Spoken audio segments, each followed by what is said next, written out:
Welcome to Terrifying Tales, where the shadows come alive and the night whispers its darkest secrets. Here we delve into the eerie, unsettling, and the spine-chilling stories that haunt your dreams.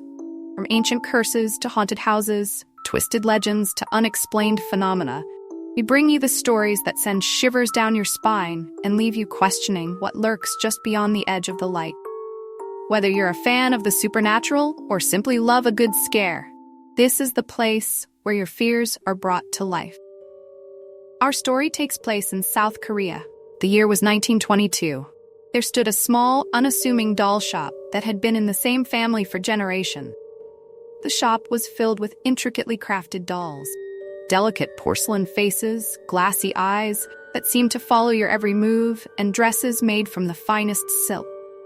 Though the shop was old, it was known throughout the region for its exquisite and lifelike dolls. The shop sells from the inexpensive dolls to the most highly desired ones. Most customers would bring their child in and have them pick out the dolls, while others wanted custom-made dolls. The shop's owner, a young woman named Kim, had taken over the business from her grandmother. Despite her young appearance, Kim was an expert doll maker, able to create dolls so lifelike. People often remarked they looked almost alive. But there was a dark secret behind Kim's work, one that had been passed down through her family for decades. The dolls were not just finely crafted toys. They held the souls of those who had wronged her family. Many years ago, Kim's grandmother, a young woman named Seo-yoon, was a talented doll maker living in the same village. She was in love with a local tycoon named Junho, and the two were engaged to be married. Seo-yoon was a gentle soul, pouring her love and energy into the dolls she made. One late night while closing the store, Seo-yoon decided to find something to eat. She traveled across town to any vendors that were still open. While walking the street, Seo-yoon saw a drunken Junho, his arms around another woman. Overhearing Junho confessing that he was only with Seo-yoon so that he could take over her doll shop and one day tear it down so that he could build his new hotels. Seo-yoon, heartbroken and disgraced, quickly turned around and not confronting Junho. Devastated by the betrayal, Seo-yoon left the village that same night, the letter stating to her family she has to leave, but one day will return. After 30 years have passed, Seo-yoon finally returned to the village. Family welcomed her home, was surprised to see that her face does not look a day over 20. Seo-yoon returned to the store and continued her work as a doll maker, always carrying around a leather book with her. At first glance, the book seems like any other book. With a closer inspection, one could see that the cover was made from human skin. The odor the book brought out was foul and reeks of decay. The family members never question where Seo-yoon has been in the last 30 years. They could all agree that Seo-yoon has changed. She was stripped of her humanity. One day, Junho and his wife came to the store, not realizing that Seo-yoon had returned. With a heart full of vengeance, Seo-yoon lured Junho and his new lover to her home under the pretense of reconciliation. Once they were inside, she used the spell to imprison their souls inside two beautiful dolls she had prepared specifically for them. Seo-yoon kept the dolls in her workshop, where they could never be together, doomed to spend eternity in silence, trapped in their porcelain shells. Over time, Seo-yoon grew more powerful, using the spell to trap the souls of anyone who crossed her or her family. She passed the secret down to her children, and it became a dark family tradition, a way to protect the family from those who would harm them. Kim had inherited both the shop and the dark magic from her grandmother. She never used it unless she felt threatened, but the village whispered rumors that the shop were cursed. There were a lot of people in comas during this time. Some been in the hospital for decades. People began to avoid the shop, afraid that something sinister lurked behind those glassy eyes. One autumn, a young woman named Mireille moved into the village. She was a tycoon, much like Junho had been, and she quickly gained a reputation for her beauty and charm.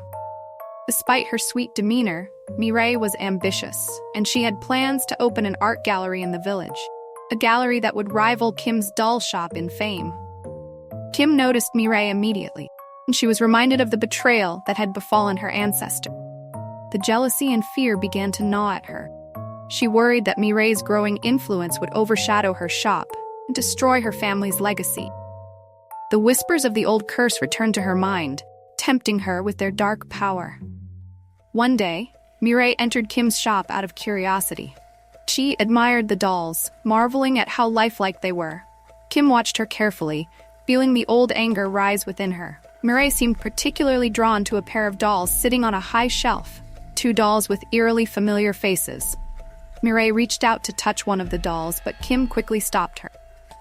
"Those are not for sale," Kim said coldly. "They are special." Mireille apologized and quickly left the shop, but something about the dolls haunted her.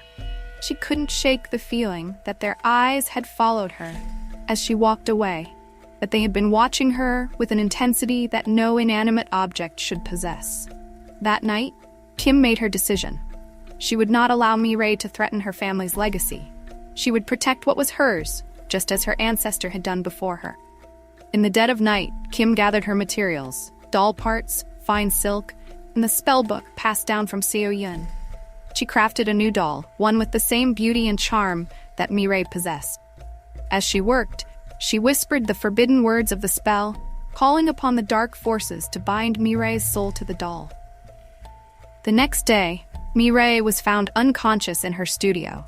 No one could wake her, and the doctors were baffled. She seemed to be in perfect health. She would not respond to anyone. Her body was like an empty shell.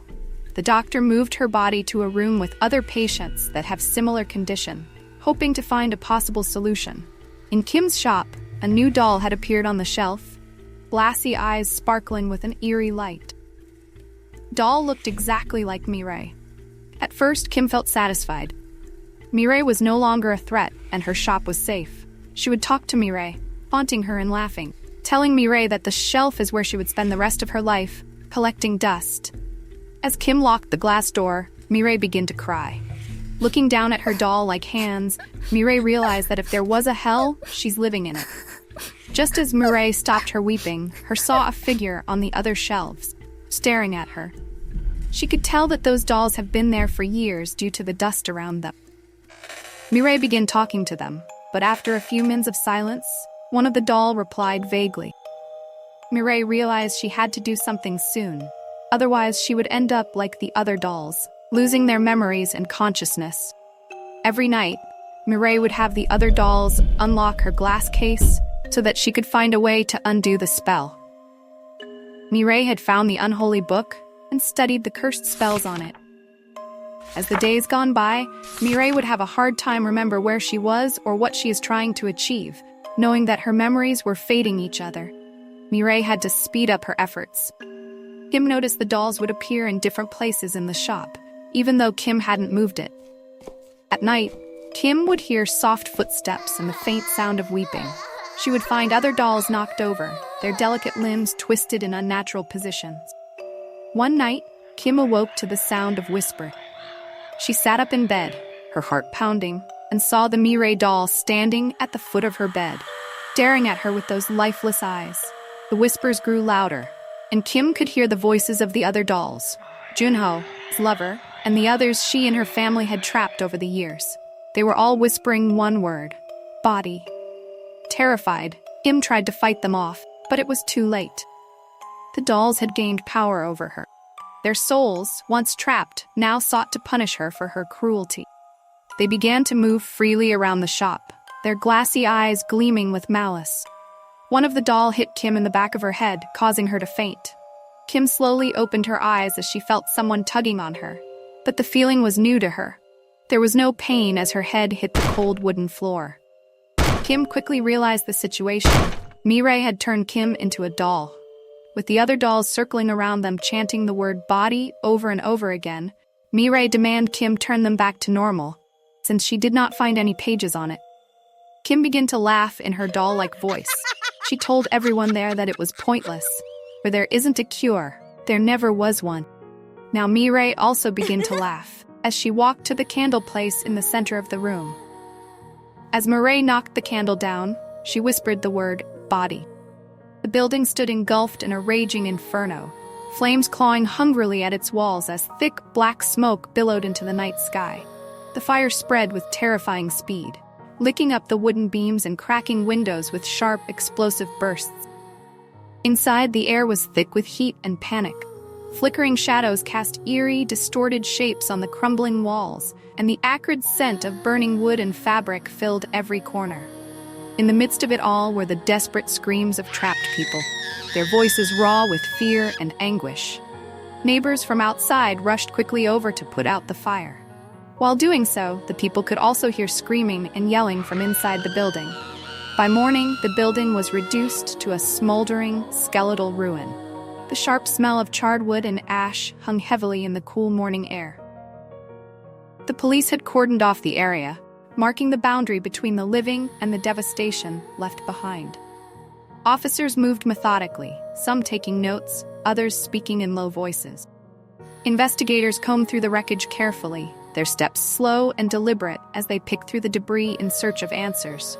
The locals claimed they heard multiple screaming as they were putting the fire out, while others said they hear one word continuously: body. Other than the hundreds of burnt dolls, the detectives only found Kim's body, no one else.